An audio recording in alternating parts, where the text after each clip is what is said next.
Apparently, criticizing Alberta Separatists is now a capital offense, at least according to the internet mob currently foaming at the mouth over Jann Arden. The Canadian singer-songwriter, known mostly for her haunting melodies and relatable lyrics, had the audacity to call some, not all, some of the Separatists pricks, which, let's be honest, was very on the nose. You're an embarrassment to this country. Everything you have, everything that you have enjoyed, cherished, and benefited from comes from being part of one of the greatest countries on the planet. You guys have your heads so far up your asses that you obviously can't see what pricks you are. They, of course, did not take kindly to that description.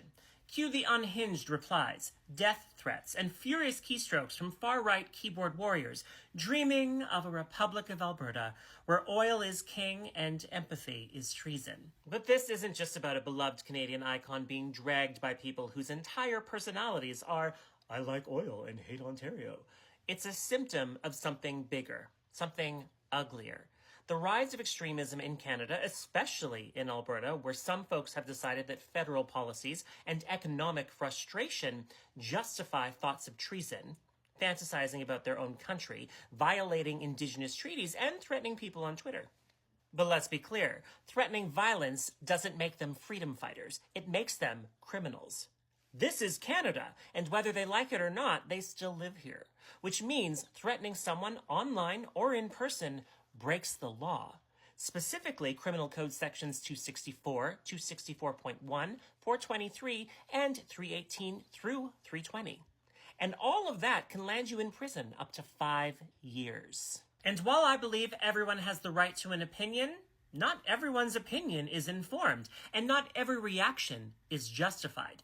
Once disagreement crosses the line into death threats, we're no longer having a political debate. We're witnessing the collapse of basic decency. Violence isn't strength. It's not conviction. It's the fallback of people who have no argument, no empathy, and no respect for others. When threats replace dialogue, democracy doesn't just suffer, it starts to unravel. What makes this whole mess even more ridiculous is the double standard. Jann Arden speaks her mind online and immediately gets flooded with threats to be unalived. Meanwhile, former NHL player and self-proclaimed separatist Theo Fleury can spew conspiracy-laced nonsense online and they repost it like scripture. All while Britt Kissel serenades the separatists like it's some kind of battle hymn. Apparently, freedom of speech, which for the record we don't actually have in Canada, is only acceptable when it's wrapped in cowboy nationalism and waving an upside-down Canadian flag. Freedom of expression, which is what we actually have here, is not a mood ring. It doesn't change color depending on who's talking. Arden has as much right to call out the idiocy as anyone has to promote it. That's the deal. You talk, I talk, they talk, we talk. Nobody gets threatened, nobody gets silenced. I may not agree with everything the right has to say, but I support the right to say it, just like I support the left's right to call them out on it. The truth is, the separatists just didn't like what Jann Arden had to say, and they hated even more that she said it out loud, without hiding behind a burner account called user36754892. Jann Arden isn't living under June anymore. She's living under threat. And those threats aren't just noise. They need to be taken seriously. We've already seen what happens when extremists are emboldened. Look just south of the border.